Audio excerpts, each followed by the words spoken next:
Hello and welcome to Crypto Bible. My name is Oliver, and in today's episode, I want to know what's going on with the crypto market. It's down. Everything is down. What's going on? Why is it happening?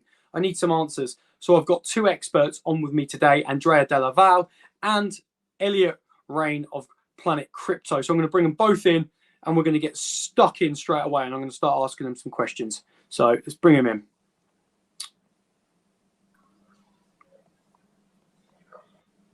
Hello, guys. How are you? Thanks for joining me for today's episode. I want to get stuck straight in. So, Elliott, I'm going to come to you of Planet Crypto Global. What is going on in the market of crypto right now? Hi, Oliver. So thanks for inviting me on today again. It's no worries. a pleasure to chat again. Yeah, so I mean, from our side of things, looking at the market from kind of a macroeconomical perspective, we can see a couple of things. The first thing is that we've seen that the market has broken its structure. So it was trending upwards previously on the monthly time frame, and it's now created a new lower low, which does indicate that in the short term, at least, we are going to see a lot of downside pressure. So for me, the market hasn't bottomed out just yet. And we will likely see the market get one relief rally up to the upside. And that's when we'll kind of be in that, like, you know, we've been in the euphoric state in the market. We've then gone into an uncertain phase within the market. And now we're going into that kind of extreme fear phase. Now we will get that relief rally upwards to create somewhat of a lower high potentially. And then that will help us to potentially project any lower. But I think, you know, we can regain bullish momentum and continue the bull market as such, but we have to, you know, regain back bullish structure to be able to do that. And we may see that the downward trending structure is going to continue otherwise from here on out for at least the next couple of weeks anyway. And that's with the uncertainty across the kind of macro world with the FED announcements and uncertainties across US equities and all these different markets. And also, you know, a couple of the other news stories that we've seen over the past month or so as well. So this hasn't helped, but that's kind of where we are from a macro circumstance anyway. Okay, and same question to you, Andrea. What's going on with the market? Why is it crashing? What are your thoughts? Well, I think the crypto market is currently influenced by a few factors. First of all, what we saw in the previous months, and I would say in the last 1.5 years, we saw central banks printing a lot of money, and keeping the interest rate very, very low, and that pushed a lot of traders and investors to buy into the stock market. And nowadays we see that central banks are actually raising the interest rate. And so many investors find with a portfolio significantly overvalue, and therefore the dumps start. And in the blockchain industry and Bitcoin in particular are considered aside to the technologicals. And so therefore we saw today that the technological, for example, they lost only in the last 24 hours 12%. And so no surprisingly, Bitcoin and the cryptos, they just plunged. Yeah. So how long do you think you see this going down on the downtrend? Elliott mentioned that he thinks it's going to have a bit of a rally, but it's going to continue to go down. Do you agree with that? Do you think it might pump up a bit soon? What are your thoughts on that? Well, it's hard for me to express a compelling forecast, but in general, when we see this type of occurrences, it's not such a bad news, because it might be the opportunity for someone to buy cryptos and to buy the dip. So it's not a really terrible news. It's hard to say when the worst has passed. So, because if you think about it, central banks have been printing money for several months now, and actually I'm actually a little bit surprised that cryptos have not gained enough value according to the amount of money which have been printed in the last 2 years. Okay, and Elliott, I just want to come back to you as well, because we're sort of chatting about the market and what's happening, but you did talk a little bit about what you foresee in terms of like macros and whatnot. So you you think there'll be a bit of a rally, but it will still continue on a downtrend over the next, I don't know, couple of weeks, did you say, or months?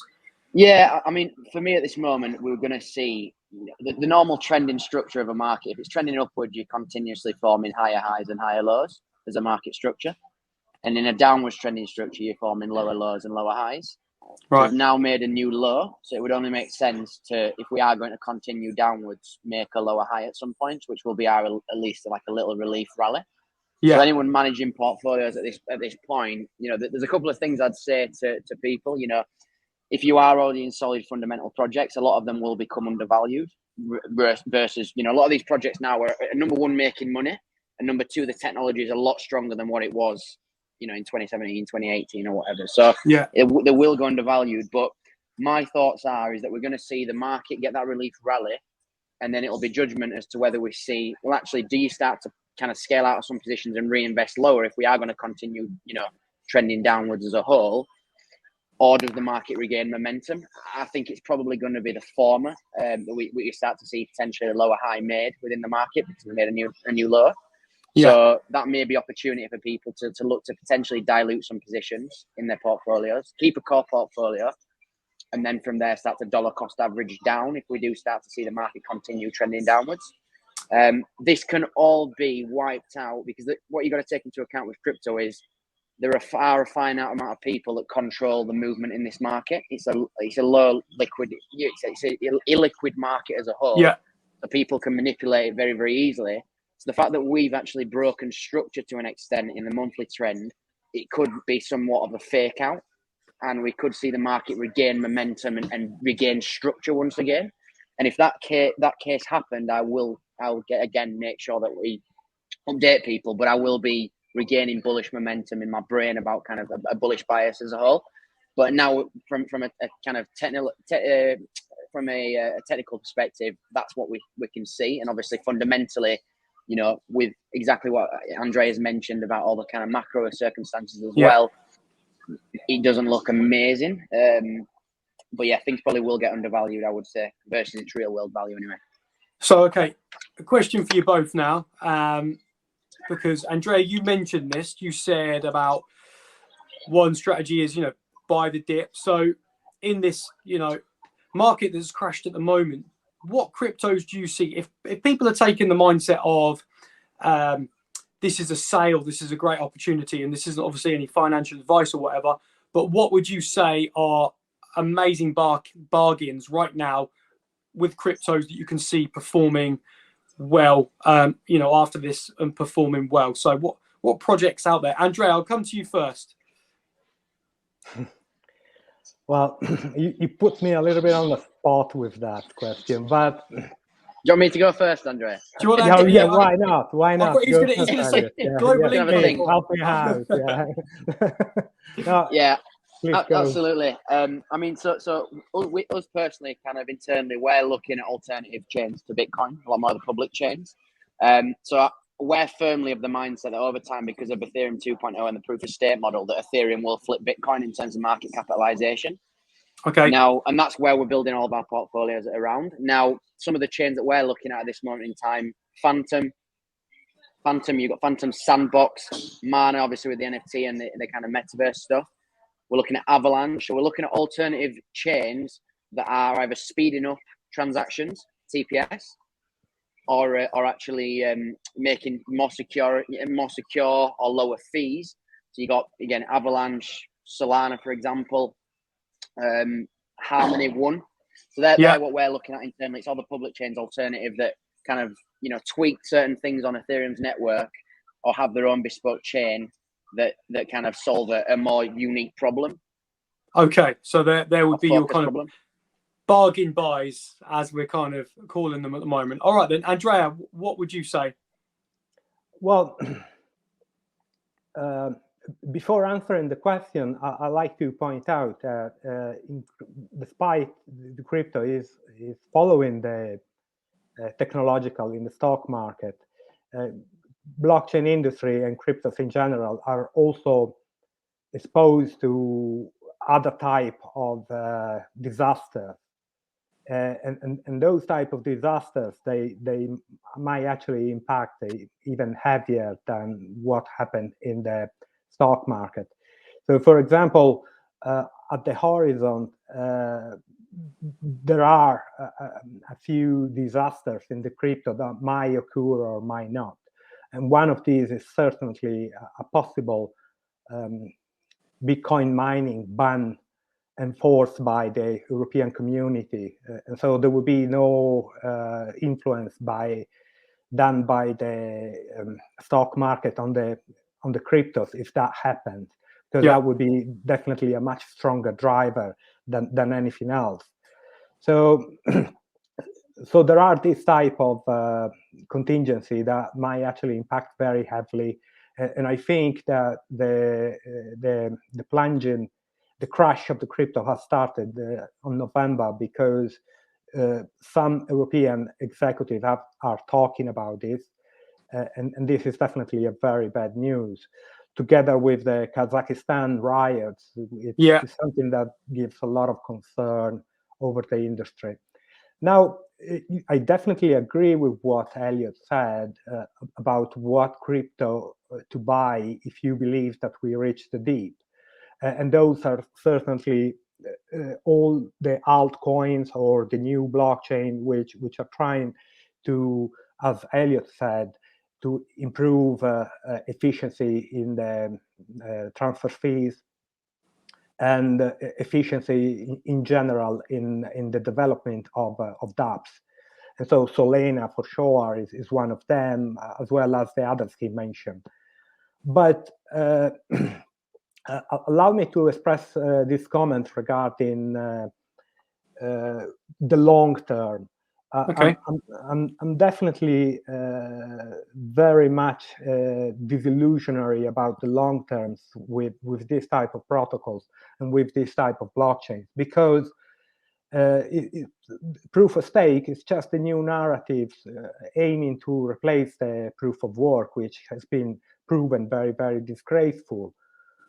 And so even if while it's easy to see that proof of work could be liable to governmental ban, and so it might be easy to believe that proof of stake is the remedy.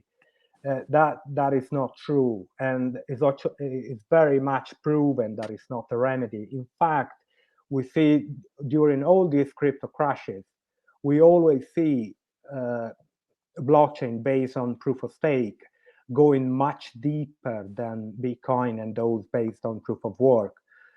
Today we see Bitcoin minus 6-8%, but if we look at Solana and if we look at Cardano, then they are going much deeper, proving the point that proof of stake is actually more liable to governmental ban and to governmental censorship than proof of work.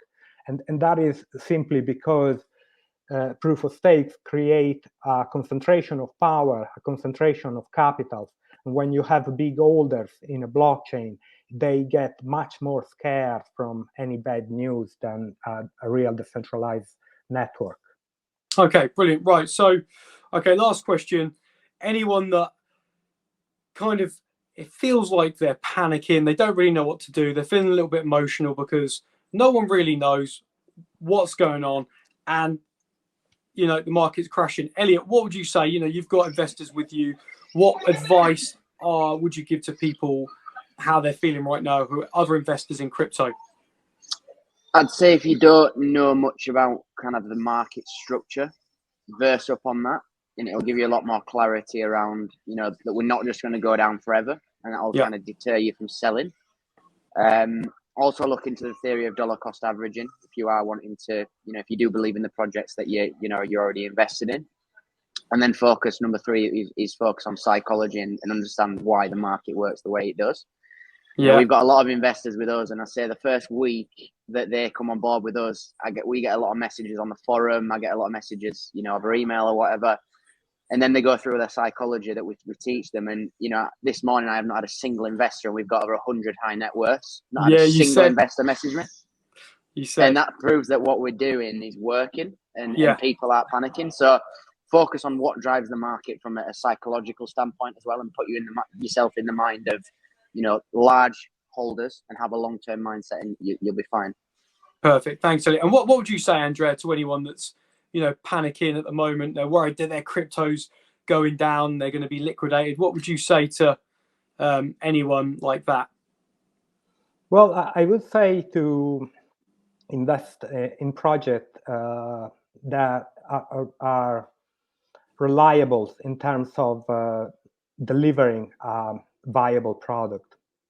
And these are not very easy to spot, because we continue to see narratives in the blockchain for years and years and years. So I just like to recall the narratives we heard about tokenization in 2017, about Polkadot connecting all the blockchain. Nothing was shown as in terms of a viable product.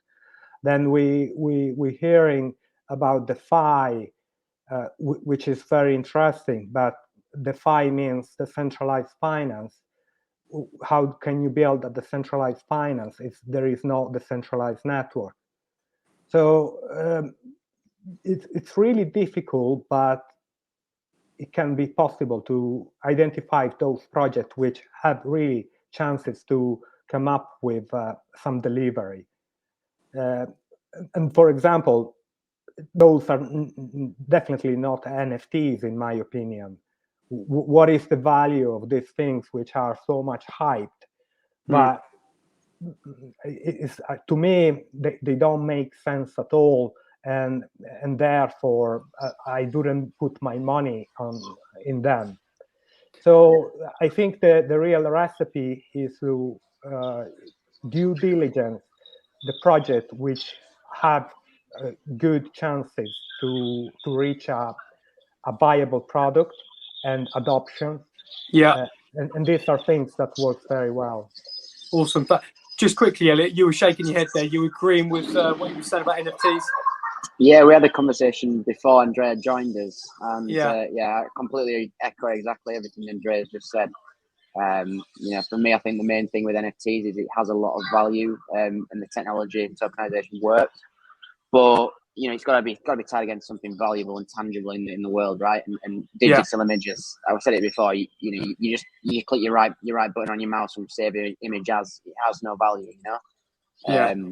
So yeah, that's my thoughts on NFTs. All right. Well, thank you ever so much. I know you guys are very, very busy in the world of crypto, so I just want to say thanks for both joining me for today, and hopefully I'll get you on again, and we can discuss the news and some other stuff. So I'll let you guys go. Thank you very much. Cheers, guys. Cheers, guys. See you next time. Wow. So there you have it. Some wise words from Elliott Rayne, Planet Global Crypto, and Andrea Dalla. Just talking about the market and what's happening right now, and what to do. Don't panic. Make sure you do your due diligence. Invest in projects you think are great. Let me know what you think about what's been said in today's episode down below in the comments. As always, throw me a like, get yourself subscribed to Crypto Bible, and turn your notification bell icon on so you don't miss any new upcoming content pieces just like this, where I get some experts on from all over the world in crypto. Stay calm, and I'll see you. Thanks for joining me, and I'll see you on the next one.